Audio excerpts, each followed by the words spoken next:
Hello, today I will be covering the basic steps needed to take strike and dip measurements using the strike and dip tool. For a more detailed video on the functionality in this program, or for the detailed user's guide, please see the links in the info section below this video. The first step in taking a strike and dip measurement with this tool is to move to one of the field stations around the map, which you can see here. The easiest way to move to these is to use the tour guide function and click Next or Previous Stop.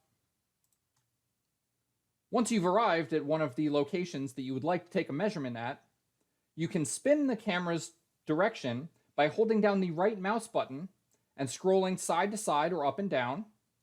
You can also use the arrow keys to change your location and move closer to the slope.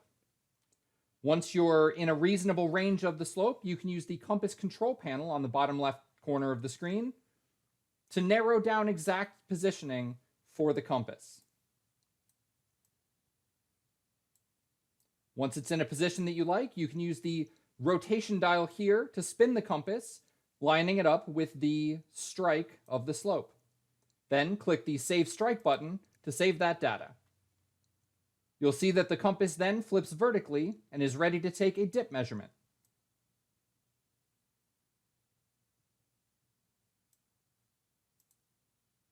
Once you've pressed the Save Dip button, you'll see that the strike and dip values are filled in on the data pad on the top left corner of the screen here.